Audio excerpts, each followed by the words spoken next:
One. Hey, time to shine. Today, Varsity Squad at Scott Ferguson, and I have a crazy, phenomenal, awesome treat for you. I get to have a conversation with my friend Casey Hasten. We talk probably every couple weeks, and our conversations are in depth and long. We're bouncing stuff off of each other. But this is a treat for you because you guys get to listen in on stuff that we like to talk about. And I get to dig a little bit more within Casey's life and how she got to where she is. So is somebody that is the ultimate connector, somebody that I respect a ton.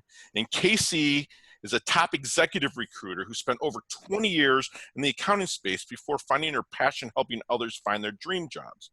Today, Casey specializes in hiring practices and helping companies of all sizes learn to hire right the first time, which saves them a buttload of money.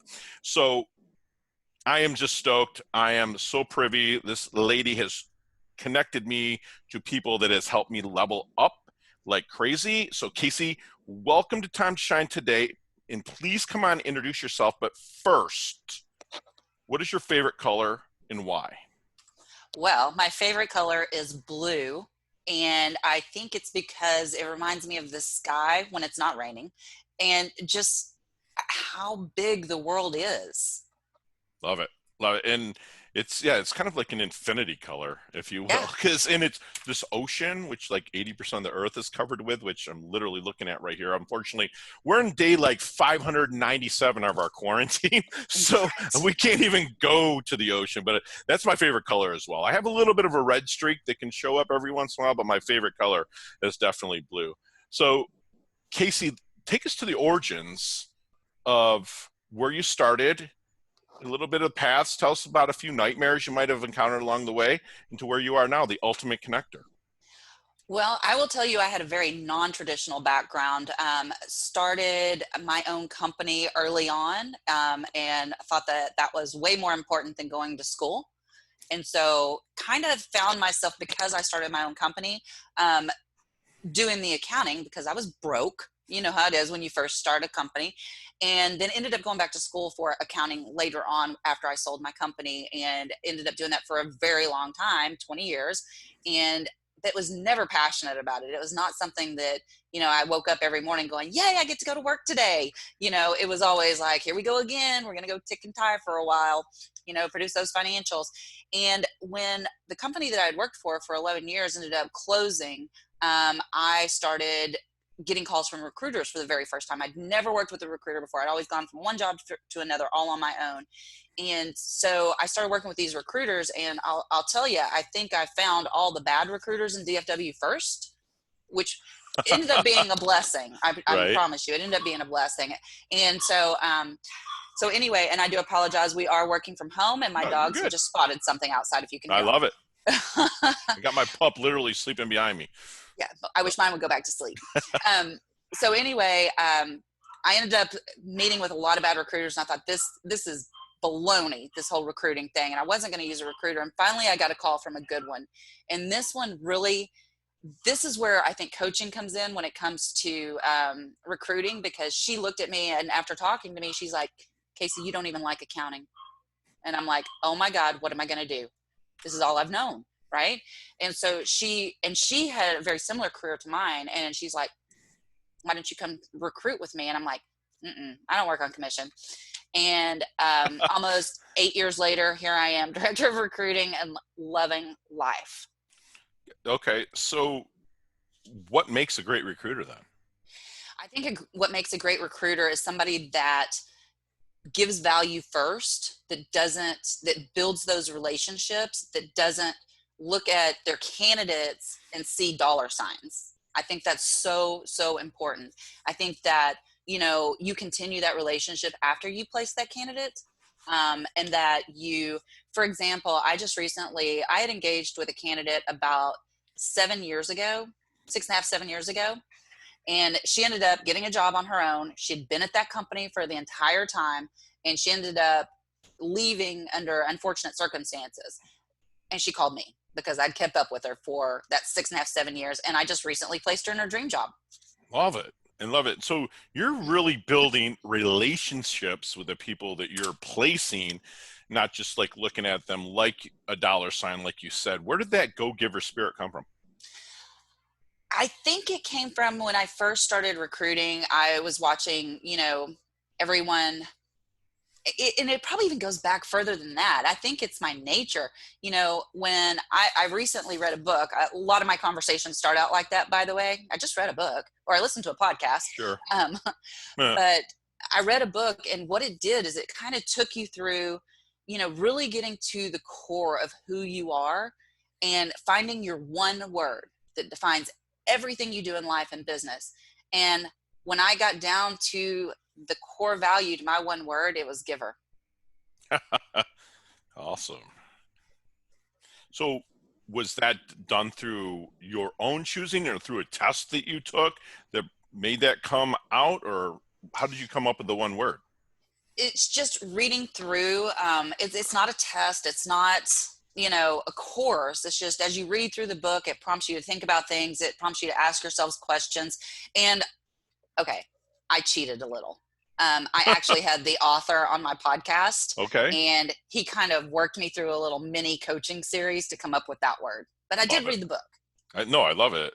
So when you're working with a new person that you're trying to place in their job or you're recruiting, every one of them has blind spots to find out where their weakness is going to be. How do you find those out to make sure you don't put a bad fit, a round peg in a square hole and try to shove So it in? What do you do? that's a really good question. And one of the things that I do is I ask a ton of questions. I spend a ton of time with my candidates. I don't work with a lot of them just because I do give so much time to each of my candidates. And so I ask tons of questions, tons of leading questions. I want to know, I ask, who was your favorite manager? Or I'll ask questions like, did you play sports in school?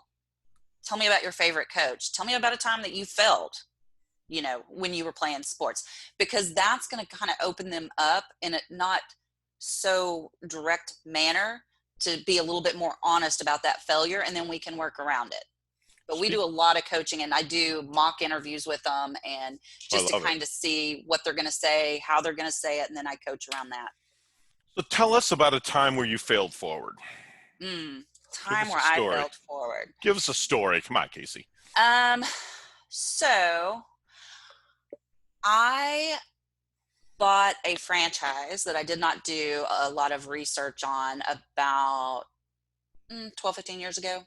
And I ended up losing quite a bit when I purchased that franchise. And so I think for me, my failure there, I don't do well when I'm having to work under the direction of a big corporation. And so I needed to, if I'd have started that business on my own and it was a tax business that I Right. purchased, Mm-hmm. I probably would have done fine. But Mm. because I was having to follow all their rules and all their protocols and all their guidelines, it just didn't work for me. And I literally closed it in 4 months. Wow. Yeah, But you learned a ton from it.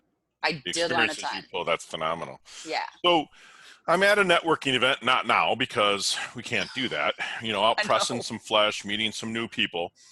Let's say someone comes up to me and starts talking and we're having a great conversation. How would I know if the person I'm talking to is a great prospect, contact, referral, or connection that I would think of Casey Hasten? So anytime you hear somebody that is a thought leader, maybe they've written a great book, maybe they just have a great idea. Just for example, you know, people introduce people to me that typically they're either looking for a job or they have a hiring need or they are a thought leader and they have Okay. something that people think would be good for my audience to hear on the podcast. Excellent. I love it. I love it. So let's get in our DeLorean with Michael J. Fox or Marty McFly. Let's go back to 23-year-old Casey Hasten. What are you telling her? What kind of knowledge nugget do you want to drop on that 23-year-old Casey? Find your passion.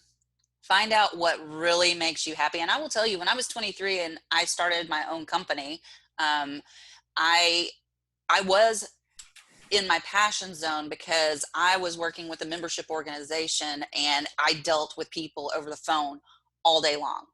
And then, but I was still doing the accounting for my company. And then I, when I sold that company, I moved into a strictly accounting role where I didn't have that people interaction, and got stuck there for a while, and it wasn't fun. It wasn't happy. And so I would go back and tell 23-year-old Casey to find your passion, do what you love to do so that you never work a day in your life. Hopefully she would listen, because that's fantastic. That's what you're doing. Yes. That's absolutely phenomenal. So when you're meeting these people, what is there any question that you wish those people would ask you but never do? The people that I'm connecting with? Yep, no, that you're trying to put with the right company as a recruiter. Wow, that's a really good question. Um, I would love if they would ask me why I do what I do. Your story, right? Yeah, I get that all the time. The people that I coach, it's like I don't want to sound like I'm bragging and want to tell you my story, but my story could probably help you. And I wish exactly. that they would, say, a lot of times I'll have to say, and a lot of you listeners out there are my clients, I'll have to say, do you mind if I share my background, my origin with you?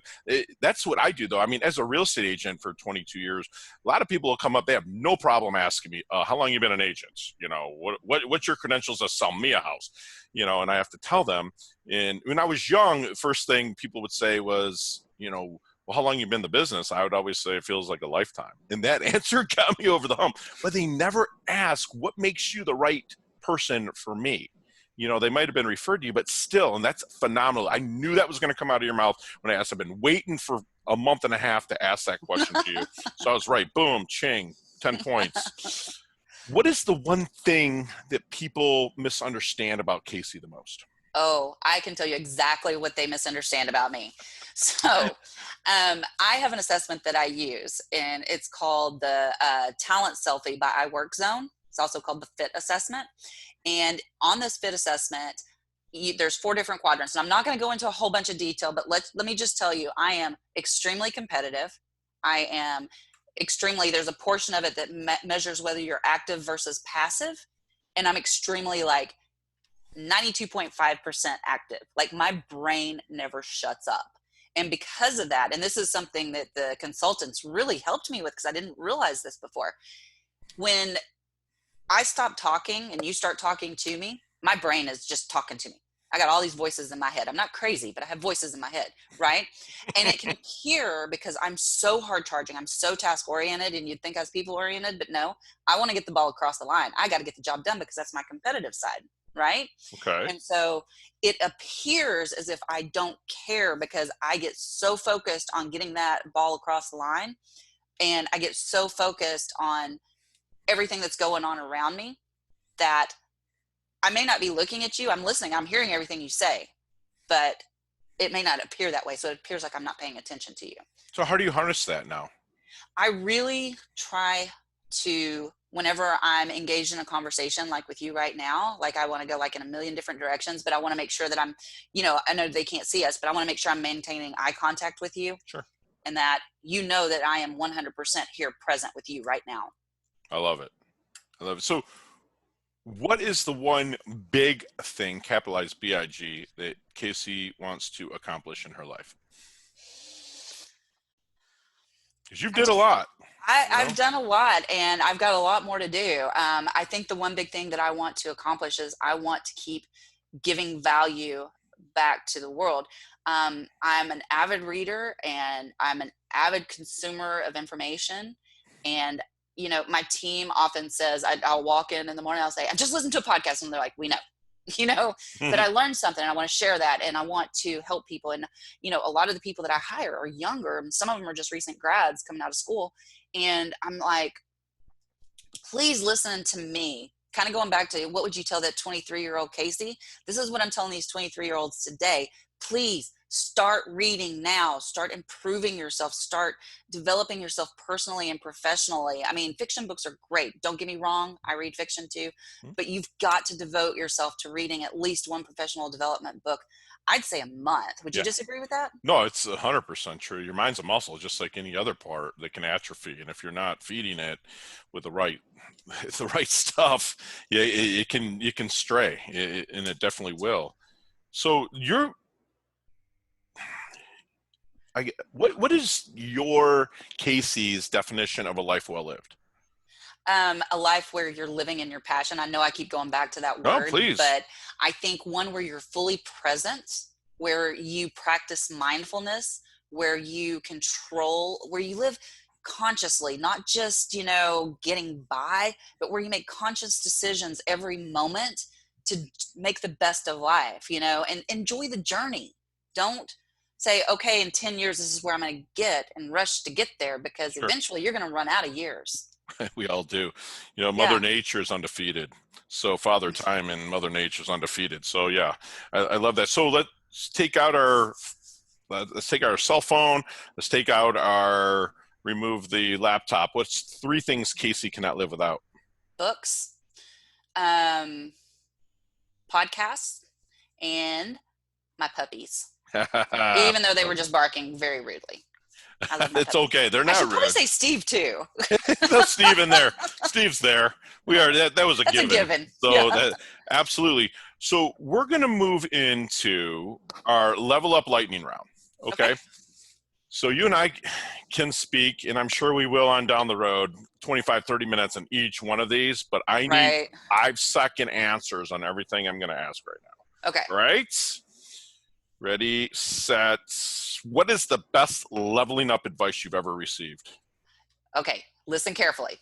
Get your ask in gear. I want to make sure I get that "k" in there. Get your ask in gear. Yeah, it's funny. I'm going to digress from this. One of my chapters in my book is that get your ask in gear, exactly that, and I got it from Leah Woodford. So so did I. Go so Leah. There's a question, or there's a chapter about my character Travis about being afraid to ask. Okay, I got to get back to the question. Okay. Brian, yes, Brian, I get it. Okay, share one personal habit that contributes to Casey's success. My morning routine. Love it. Which includes, really quick, non-negotiables, meditating and journaling. Love it. Other than your own website, and of course, timetoshinetoday.com, my shameless plug, what internet resource do you use to level up? LinkedIn. Okay, beautiful. That's how we met. Yeah. Okay, not the flavor of the week, not the flavor of the month, the one book that has absolutely changed Casey's life. Can I give 3? As long as they're quick. Okay.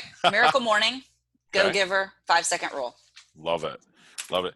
Favorite charity or organization that you support with either time or money? It's the Suicide Prevention Thank you for doing organization. That's phenomenal. And I'm throwing this into the mix just because of where we're at with the COVID. But if you could go anywhere right now, where would you go? I would go to 12 Cuts Brazilian Steakhouse and eat a good meal. My good friends own that, and I love it, and it's the best Crush ever. it. I love it. Last question. What is the best decade of music? 60s, 70s, 80s, or 90s? 80s. All right. Okay, girl. Perfect. All right, let's leave the Time to Shine squad out there with one knowledge nugget that you want them to take with them, internalize, and live by. Give value first. Value first. I love that. How can we find you, Casey? You can find me all over LinkedIn, Casey Hasten. You can also find me at wearevip.com. And if you need to get in touch with me personally, you can reach me at hello@caseyhasten.com. Tell us a little bit about your podcast.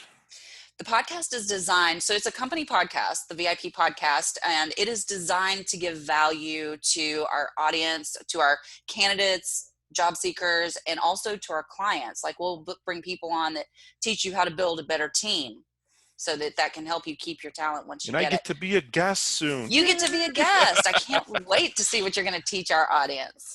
All right, squad. I am so blown away. Casey and I have had a couple of conversations. I always walk away feeling like I've gained more and more knowledge. And as people that share become immortal, and that's what's going to make Casey immortal. She openly shares, she connects, she puts value first. She's always living and finding her passion. She's humble, she's hungry, she's competitive, but she also levels up her health and levels up her wealth. And that's what we're here to do. And Casey, now you're part of our squad. Thank you so much for coming on and your valuable time and having a conversation with us. It was so much fun. Have a great day, Casey. You too.